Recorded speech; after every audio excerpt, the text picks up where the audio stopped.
dig in a little.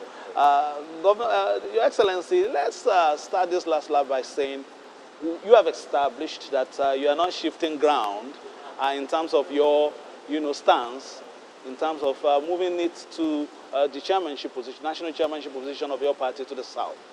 Now, if the people on the other side shift ground and eventually accede to your request, will all sins be forgiven, including those of corruption, allegations of corruption and all that? Let us start with one thing first. What is the major issue? The major issue is as regards the position for the South. That is in the tradition of our party. That the presidential candidate comes from this zone, the chairman will come to that zone. That is the major problem you have. Any other matter can be settled internally. And then we move on. Have we added anything? Have we ever said the candidate should come and talk with us to give to our team? I think that's what they expected. We are both tired. We are both tired. What we cannot give it.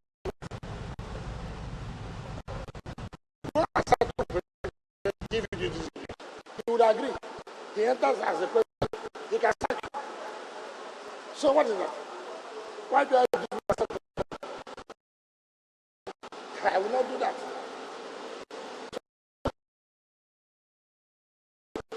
I know the way. There are things you can't come and touch. Correct. It's like somebody said, you are not somebody to be a governor. And then you are taking a hook, line, and sinker. So human beings, until you are that are see, the only person that cannot feel.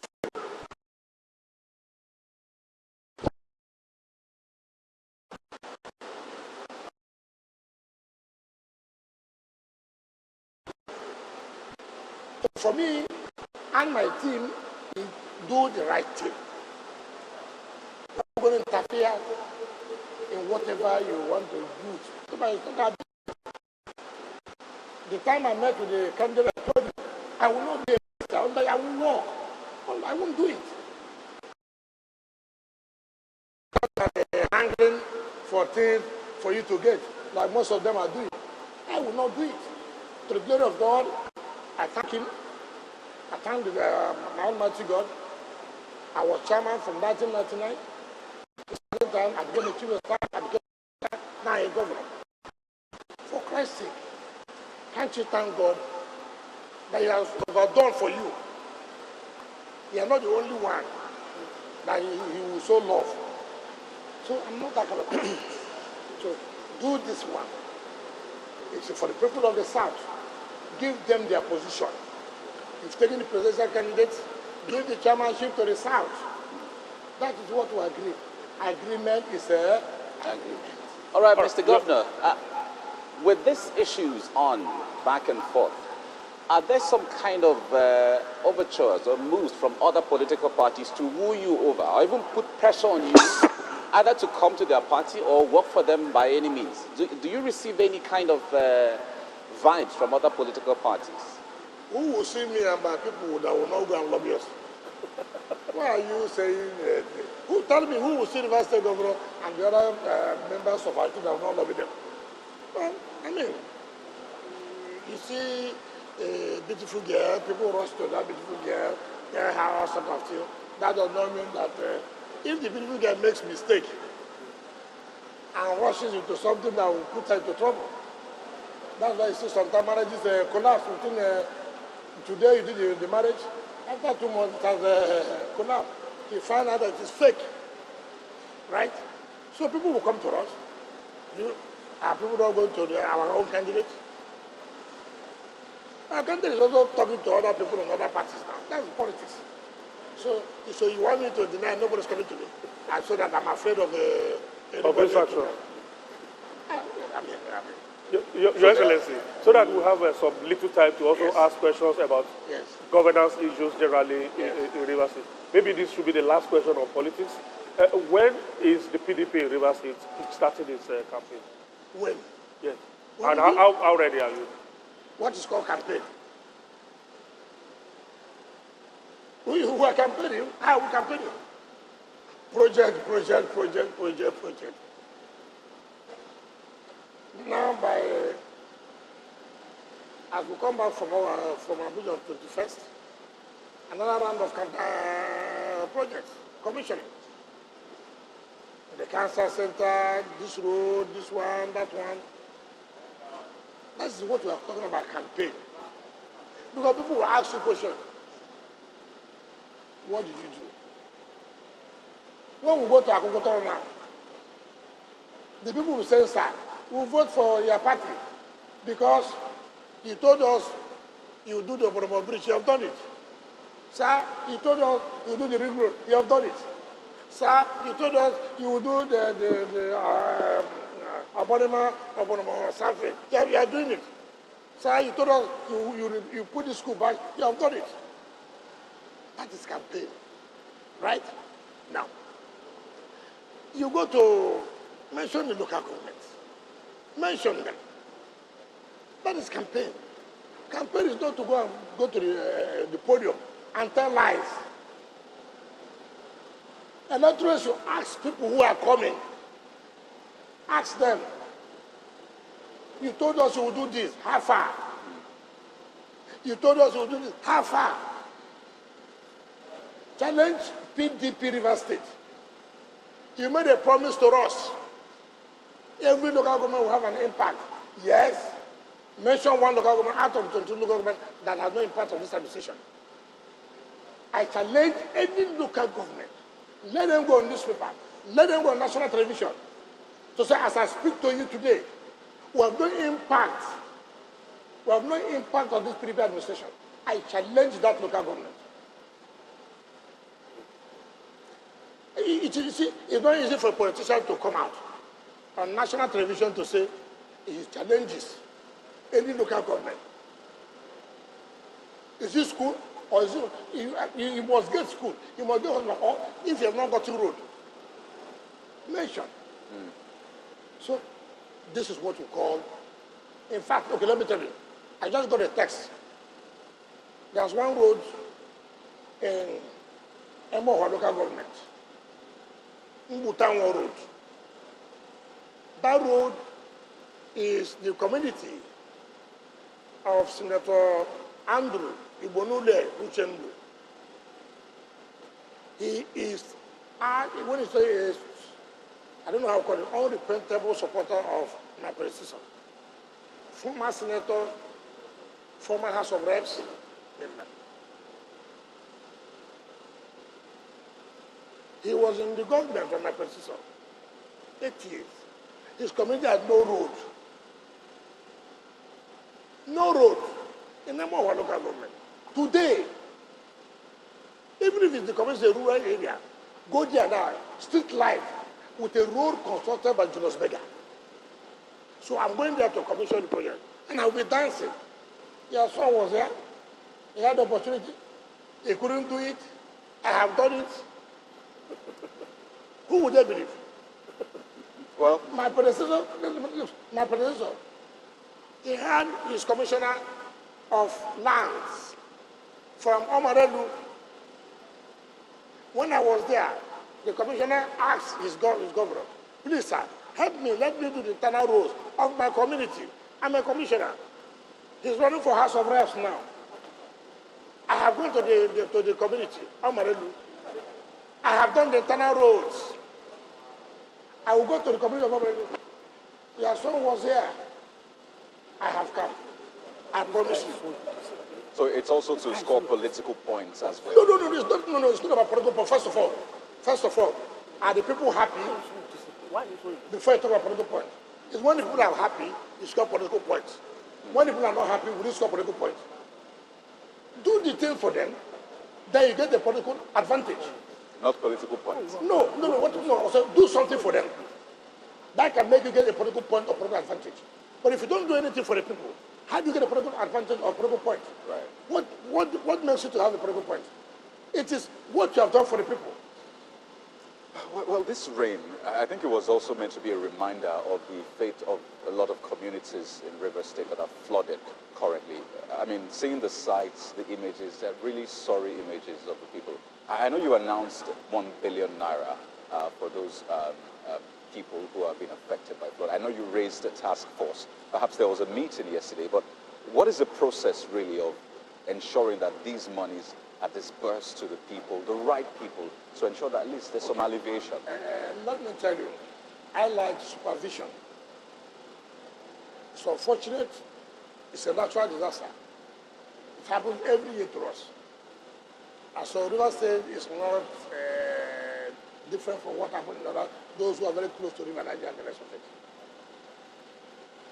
So when this happened, in fact, it's not 2 local governments, it's 3. Ahuda East, Ahuda West, and Obobo Mandani were heavily devastated. Then, the day we released the fund, it happened to Ahuda East. So we now brought in Ahuda East. So there are 3 local governments.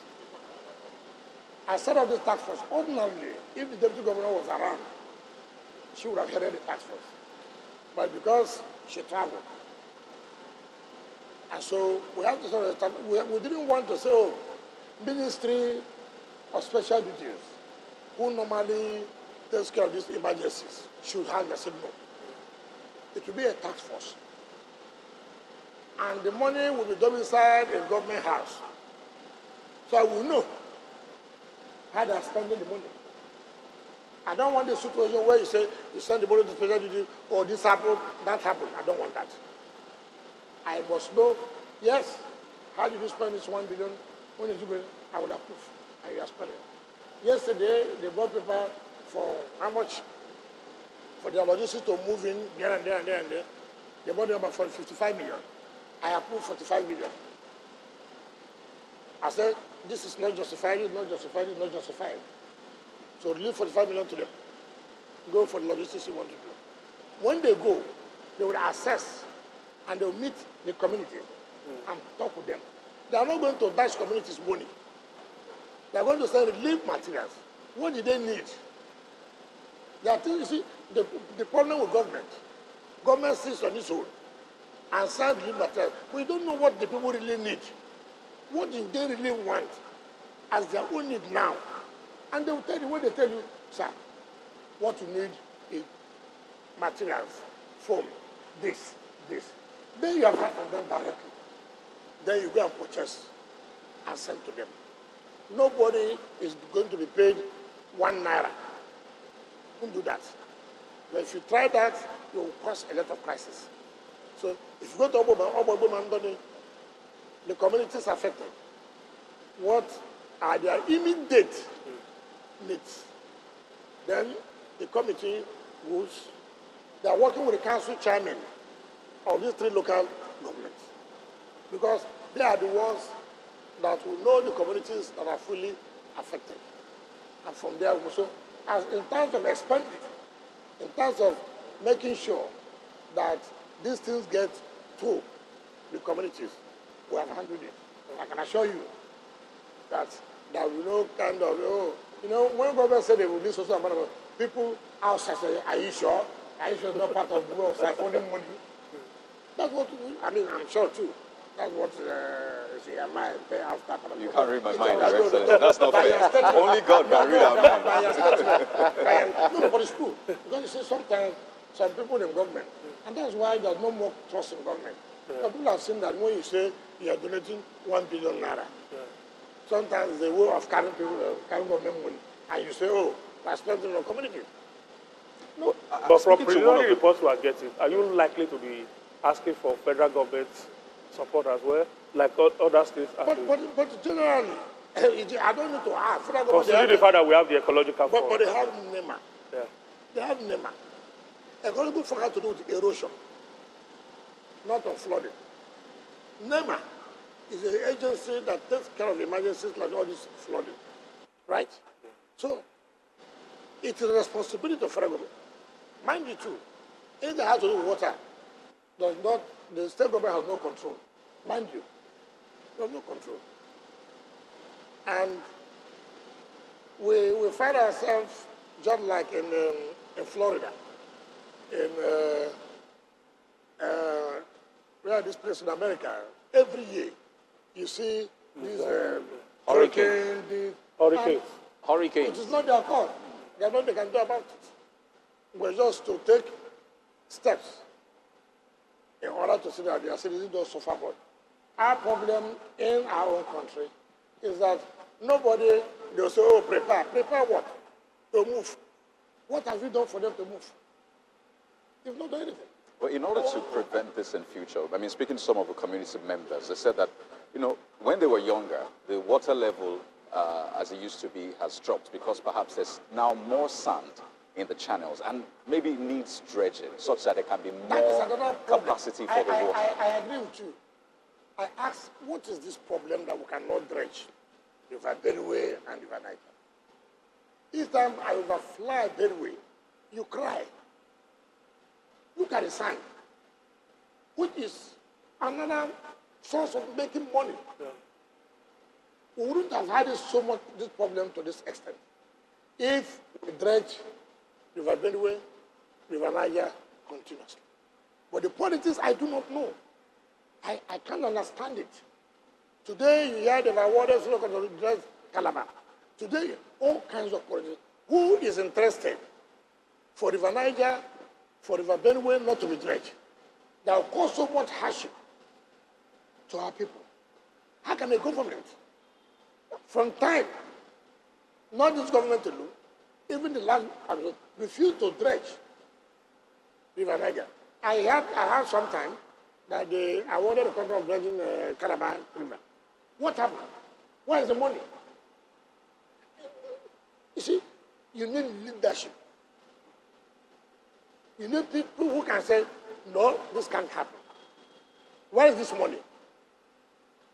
Why have we not dredged this? You need that leadership. One thing you find out here that there are people who believe that if you get a strong leader, they won't get what they want. So they go all out. Make sure he does not emerge. He will not listen to us. Not whether he will do the right thing. The only problem you have, he won't listen to us. Listen to you for what? Why not listen to Nigerians? Why you? Why you? One of the things that have made me today to survive in this state is because whether you're my friend, whether you're anybody, I don't give a damn. Now, if I give you work, if you don't do the work, you know you're in for trouble. In fact, one of the politicians came to my house this morning, and I called him and said, listen, I'm going to pick you. I went there yesterday, the job is not completed. He said, oh, it's consultant. I said, look, I don't want to hear consultant. He took my money. He took our money. That is the way, you see, you don't do something that is for the interest of the people, I begin to play politics with it. We have suffered this fate of it's too hard. They won't listen to us. I am not going to listen to anybody. I'm going to listen to Nigerians. You said you regret. I'm going to do the work for Nigerians. Yeah, let's start talking about projects because time is not really a friend now. Talking about projects, you've been commissioning bridges, roads, and all that. Is there anything you would have loved to do, but time is no longer your friend, just like it is now on the program? Is there anything you would have loved to do in terms of infrastructure, but that you may not be able to, do now that time is short? Would there be a project? I can't hear you well. I'm saying in terms of, projects and timelines, is there any project, for instance, that may not meet, the end of your tenure, lapsing? Is there any project within the state? Yes, probably my thought would have been that I should have done the ring road that would have taken from Okrika to Eleme, from Eleme, down, coming to Port Harcourt, down to the airport, to Choba. That I called to Rosberg. Up to now, they are doing the survey. And I said, listen, this is a project that if I had had time, I would have done. It will be capital intensive. In fact, from the budget they give, it can be less than, because it has about 3 flyovers. It will take about 70 billion. So for me, if I'm in the office now, And what I was asked my predecessor, my successor, PDP governor coming May 29. If it's the wish of the people. No, people will win, so we are not talking about that. If there's one state anybody knows people will win, it's Rivers. You don't need to go and pray over it. It's certain. God knows that we have kept our words and our people. So, if in my handover note, unluckily for me, I didn't get any handover note, but I will give a handover note. And in my handover note, I will recommend to him the gridlock in Port Harcourt will be finally solved if we are able to achieve this road. Even if you release 3 billion naira every month from your IGL to pay, you find that in 2 years' time, we have almost finished paying. It's a huge project, but it will change the entire state. So, Justice Berger is still surveying. I pray that when they finish and design, you leave the template. If we can approve it and go. But we recommend to our successor, please help this state by doing no matter how huge it is, but to help the state. That would be like a ring road by rail. Yes, it's a ring road. When I rail, I don't want to use the word rail. Yeah. There's no rail. I don't involve myself in rail. So talk about roads. Yeah. I use the word roads. I know. Rail. So if he does that, yeah, you will see that this state is completely. All right. Like now, there's nowhere that say you have no access to road. We are doing the transcribable road. All right. In fact, according to contractor, we are paid 100%. The second one to Kono Road, we are paid 100%. The road from Eche to Ibodo, the boundary between North and Imo State, which is about 21 kilometers, 27 kilometers, we are paid 70% of the money. All right, Mr. Governor, share with us, with all of this infrastructure you're doing, one would expect that the debt burden on the state will be huge. No. Because there are some of the infrastructure are really expensive. Share with us the debt profile, if there is. Unfortunately, Okay. there's no debt that I will incur for my successor coming. I tell you this, 2 banks we have collected money from. The one of Access Bank will expire November this year. We took loan from them and they collected 950 million every month. So it will expire November this year. Another loan we took from Zenith Bank, which will expire in March next year. So these are the 2 banks. Any other loan is had to do with, Central Bank, which of course, it takes infrastructure loan. They say you should pay it. Most is wrong for it because it's, you don't pay huge, or loans that under the military that they have collected before we came, which they deduct from us through FAC. So all projects have been paid for? There's no project I have started that I will leave here without paying for it. All right. Even the ones I'm awarding now, I pay 50%. So I don't do projects when there's no money. Your Excellency, we have just about 3-4 minutes to end this session.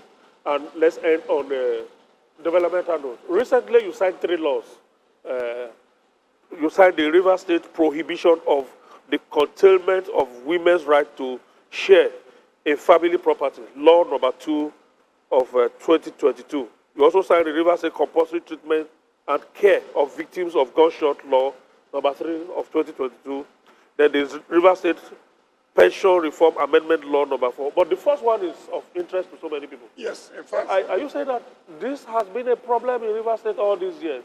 Women being denied? Not just this, but one thing I'm so happy today, that I'm leaving office as a happy man, is that I signed this law that prohibits or denies women of their rights simply because they are women. I have never seen a society that develops without women contributing. How can any man at this moment in time will tell me, I have a daughter, and my daughter has married, and therefore she has nothing in the father's house. What kind of society is that? 2, my daughter did not get married to anybody, and therefore she has no say in the father's house. How can such society develop? And for me, this is one achievement I've made, is that achievement of abrogating that custom. It's repugnant to natural justice.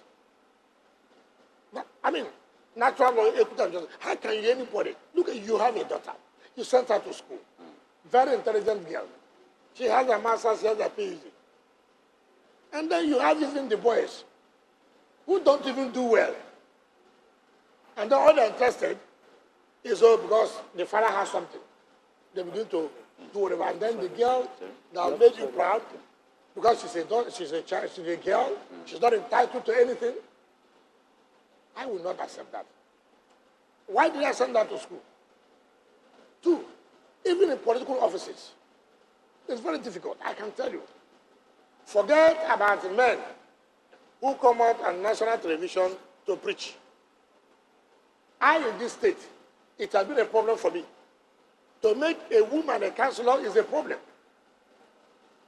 Even a chairman of the local government is a problem. When we sat down, most of the politicians, all of them, not even 98% of them, refused. They said, no, governor, go and do your own local government. So, that's okay. I have to appoint a woman to be chairman of my local government category committee. When we came for elective office, I saw that the sabotage. That's okay. Every local government must have a woman as deputy chairman. I said, yes, I did it.